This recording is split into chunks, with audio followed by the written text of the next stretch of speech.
Tom Huynh might be a newcomer to the professional walleye tournament scene, but he's absolutely taken it by storm the last few years. And in this video, we're gonna be hopping in the boat with him. We actually shot this video last fall when we had the opportunity to fish with Tom, and he's gonna share a bunch of tips that'll help you catch more walleyes. And specifically, he's gonna talk about Northland's new Tungsten jig, which he sees as a really big game changer. So in this first segment, he's gonna talk about why he likes the jig, not only because of the characteristics of tungsten, which I'm sure all of you have heard a number of times, but also because the hook gap and why it's perfect for how he likes to fish. Hey, got another one. That's the other thing about tungsten. When they bite it, you feel it through the line. Like it's not, you know, when they eat those lead jigs, you know, you can feel it too, but these are much more pronounced bites that you can feel just the lightest nibble.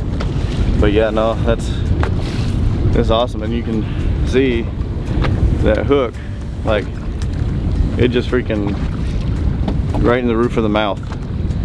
That's awesome. So like the jig that I've been using for the last 2 years, it came with an extremely sharp hook, very short shank. As a lot of you guys know, my favorite color is lead. But when these Northland tungsten short shank came out, it's almost like literally somebody was sitting in the boat with Nate and I, like listening to us talk about how we didn't like the gap size of the current hooks we were using before, and now this gap size is perfect. Like we're getting the hook sets that's going through the bone of the top of the mouth versus just stuck in the skin. So it's just more reassuring that you're going to get those fish in the boat. Now, anybody who's followed Tom's career knows that he likes to do a lot of target shooting, which is basically finding fish on live scope and then dropping jig heads on foreheads. But the big question remains, you know, not only do you have to find those fish and make good casts, you also have to figure out how to get them to bite. So for me, when I'm watching Tom, I'm watching to see how he's working the bait, what he's doing, and in this next segment, he's gonna explain exactly what he does to get those fish to bite once he sees them and makes a cast at them. Decent eater here. Basically with these tungsten jigs, they have a perfect fall pattern. What basically I'm doing is just rigging with live bait, and I'm letting it hit the bottom. So I'm finding these fish either in small schools or individuals, and letting this tungsten go to the bottom, and basically just dragging it as slow as I can. As soon as it hits the bottom, I'm not delaying at all. I'm just bringing it back to me as quick as possible, meaning like it's as slow as possible, but as soon as it hits the bottom, I'm trying to retrieve it right away. Otherwise those fish don't have any interest. So just dragging it along the bottom, they will go down no matter what conventional walleye wisdom will tell us. They will go down to the bottom and pick up your baits. And these tungstens are nice to be able, you can feel the bottom easier than you can with a lead, since it's just such a hard material. So they're perfect for these conditions.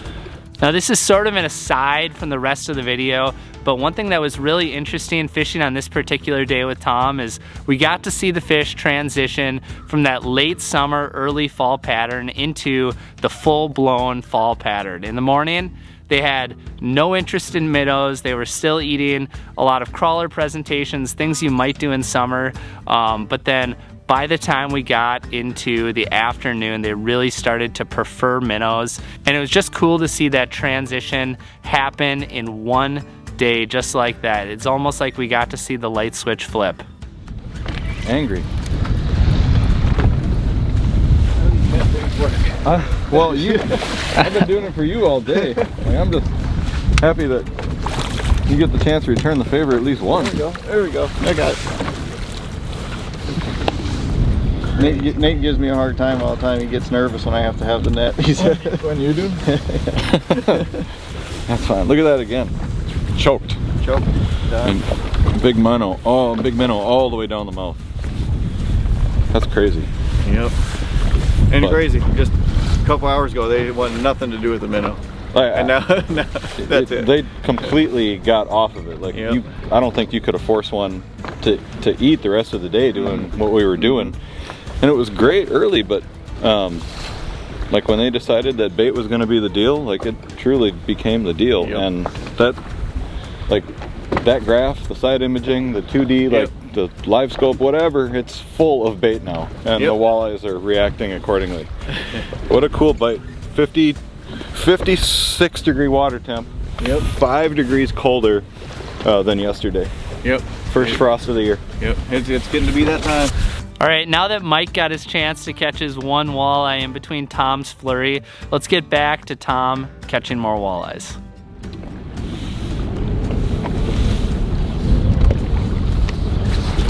Oh God, that didn't even move. It's been swimming away.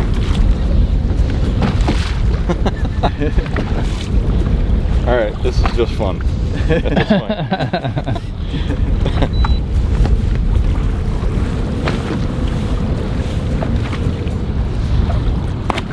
It's a nice fish. Yeah.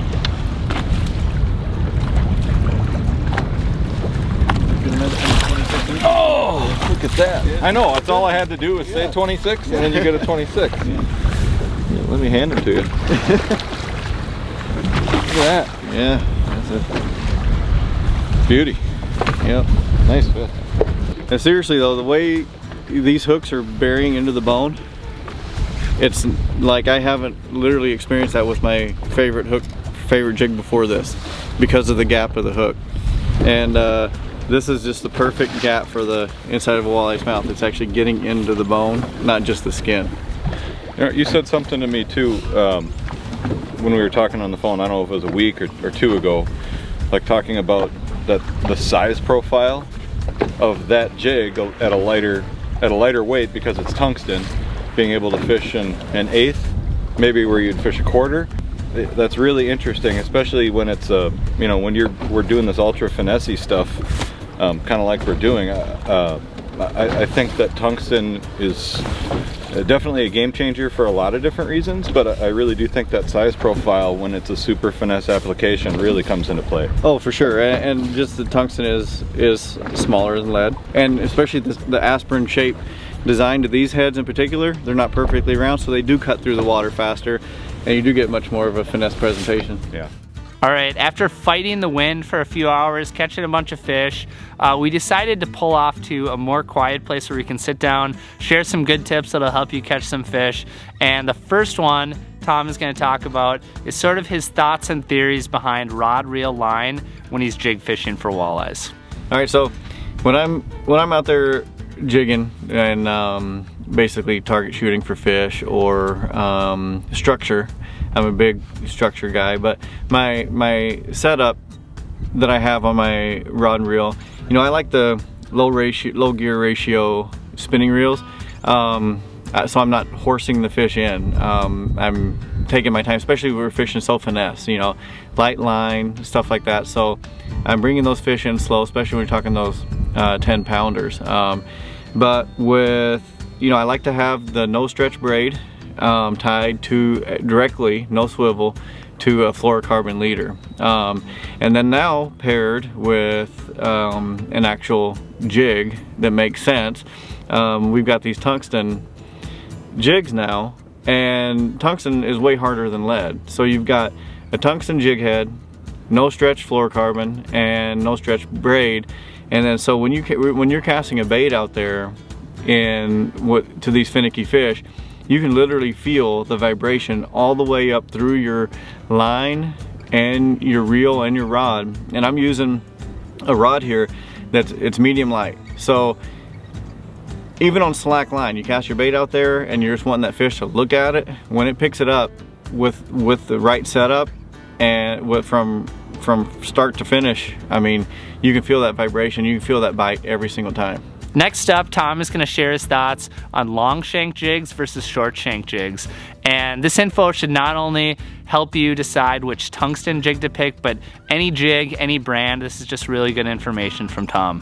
All right, so we went over, you know, my preference anyway for the rod, reel, line situation when I'm jigging for walleyes. But now, you know, like people wonder, like, what's the difference between short shank and long shank? And, you know, most everybody I run into, they don't understand the reasoning that I use the short shank and prefer it. But as you can see here, like when you're using a live bait rig, leech, minnow, to me, and this is my opinion, but whenever you got a longer shank and you're hooking it like this, I mean, you're giving the fish way more to look at. Now, if you're catching eater size fish, things like that, maybe that may not make a difference, but when you're fishing for the most educated fish in the system, those big 10 pounders, and then I believe you just want something smaller profile. With the new tungsten as well, you're downsizing the size, you know, the profile of the actual jig itself. And then when it comes to long shank, okay, so if you're using, stick with live bait for a second, if you're using a crawler and you put it on here, you can thread that crawler all the way up past this bait keeper, but the crawler's longer, so you're going to want to keep the hook farther back. But this is all buried, you know, you're burying the hook shaft and all that, so you're not giving the fish much to look at all or to spook it. The other thing is like this with plastics. So the farther back on the plastic it is, without minimizing the action of the tail, the better to me too. In case it short strikes it, it's hitting it here, versus on a shorter shank, it has to reach all the way up here, and sometimes you're going to potentially miss some of those bites. So that's the main difference between a long shank and a short shank to me. And you know, a lot of the short shank hooks that are out there right now, if you can find them, it's not easy, but the gap also isn't this wide. So this, I found, like, it's the perfect size to literally bury into the top of the walleye's mouth. Same with this one right here. Perfect. Well, that's about all we got for you in this video. Special thanks to Tom Huynh for sharing a bunch of great information, and hopefully you learned a few things, and hopefully you enjoyed this video. If you did, make sure to hit that little red subscribe button down below, so we have a lot more awesome content coming in the future. And until then, we will see you in the next one.